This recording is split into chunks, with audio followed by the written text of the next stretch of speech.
Bonjour mes chers internautes sur ma chaîne Français à nous.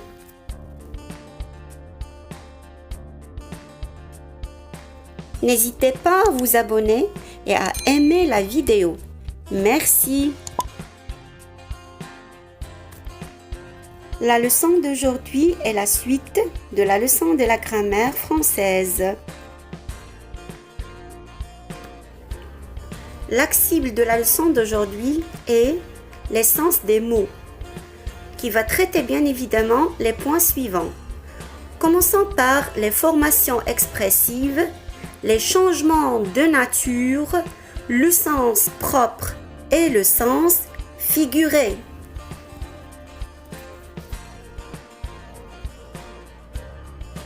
L'évolution du sens des mots, les synonymes et les homonymes.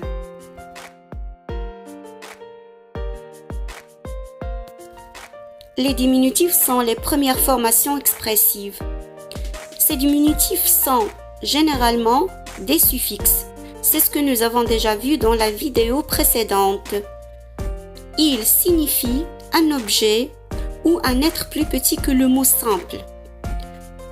Ils s'y ajoutent souvent pour donner une nuance d'affection ou de mépris.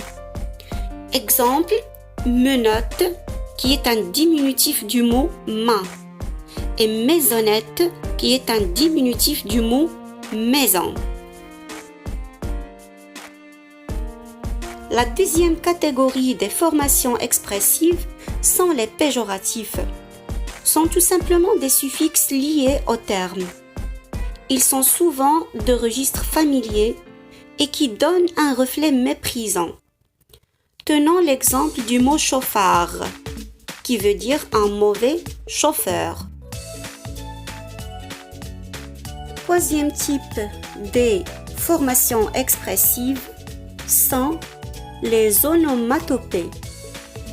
Les onomatopées sont des mots qui reproduisent certains bruits entendus.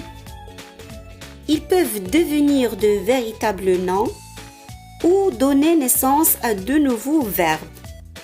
Voici des exemples de noms: coucou, tic-tac, ou exemples de verbes: vous couler et cacter. Passons maintenant au changement de nature. Un mot en français peut être de plusieurs natures: un nom, un verbe, un adjectif, un adverbe, etc. C'est pourquoi la nature du mot change tout en changeant le sens.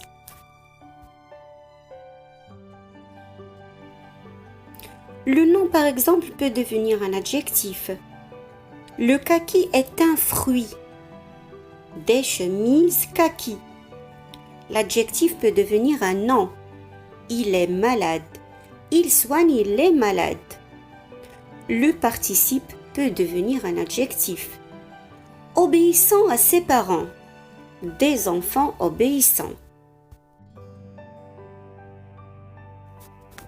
L'adjectif devient un adverbe. Un argument: faux. Elle chante faux.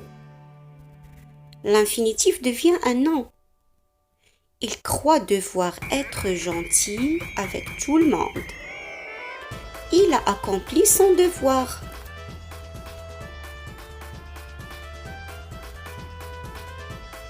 La catégorie sens propre et sens figuré font partie des sens des mots. On dit donc qu'un mot a un sens propre lorsqu'il désigne d'abord une réalité concrète. Voyons voir avec l'exemple de chemin.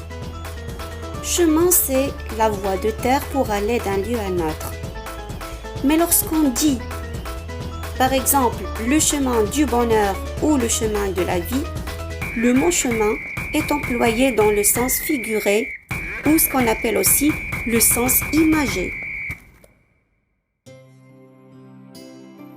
Un autre facteur primordial qui peut contribuer à la modification du sens d'un mot, c'est l'évolution du sens.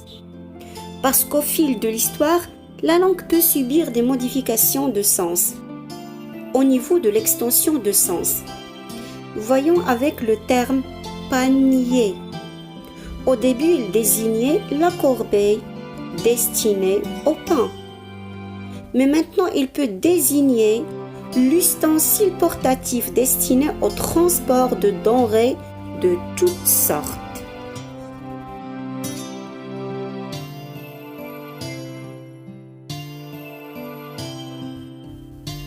L'évolution du sens est présentée aussi sous forme d'une restriction de sens.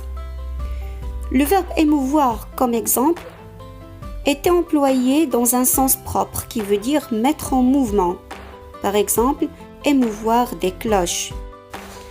Mais actuellement, il n'existe plus qu'au sens figuré qui veut dire émouvant et peignant.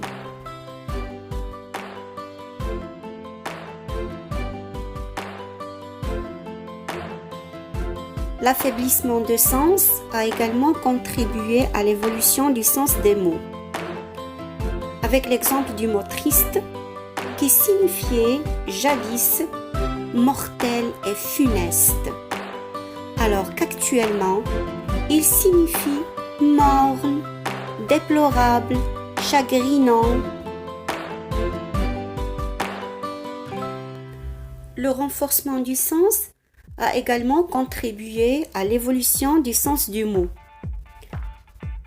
Le mot génie, comme par exemple, signifiait caractère propre et distinctif d'un peuple par exemple, ou bien d'une personne. Toutefois, il qualifie actuellement une personne talentueuse.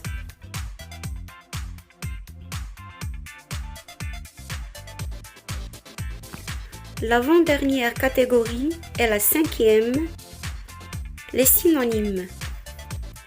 C'est quoi les synonymes? Ce sont des mots qui ont à peu près la même signification. Ça veut dire un sens voisin.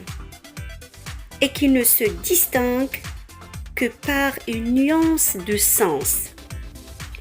Voici une liste de synonymes: fier, orgueilleux, hautain, altier. La dernière notion à traiter dans notre leçon d'aujourd'hui sont les homonymes. Les homonymes, donc, soit ils sont des mots qui se prononcent de la même manière, quoique leur orthographe et leur sens diffèrent totalement, soit les mots ont le même orthographe, mais un sens différent. Exemple de quelques homonymes: un saut, du verbe sauter.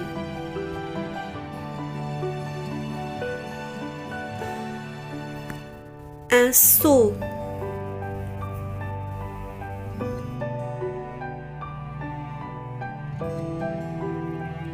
Un seau.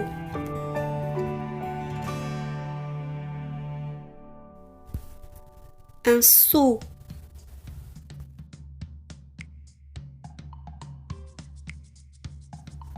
Un cousin, l'insecte. Un cousin, fils de mon oncle. Faisons alors ce petit jeu.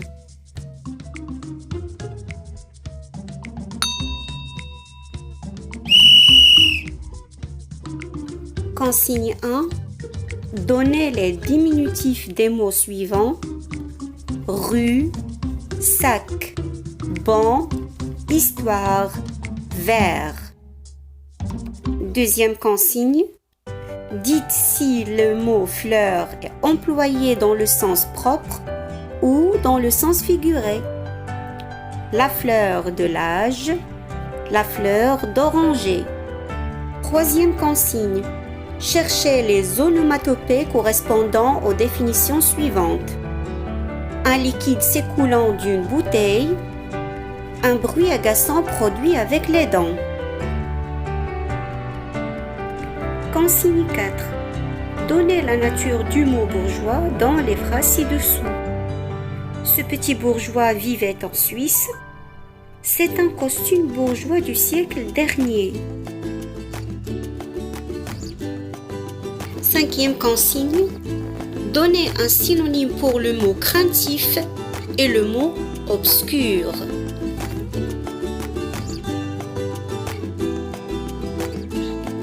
Les réponses sont dans la première phrase pour donner les diminutifs des mots. Donc, il y avait le mot ruelle, sachet, banquette, historiette et vermisseau. La deuxième réponse, c'était un sens figuré dans la première phrase, la fleur de l'âge, et un sens propre dans la fleur d'oranger.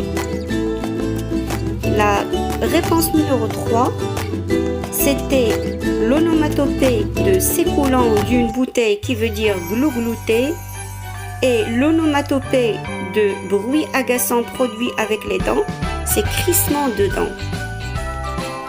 La réponse numéro 4, pour le mot bourgeois dans la première phrase, c'était un nom. Et dans la deuxième phrase, le mot bourgeois, c'était un adjectif. Le synonyme du mot craintif est peureux, on peut aussi dire timide. Et le mot obscur, c'est ténébreux et sombre.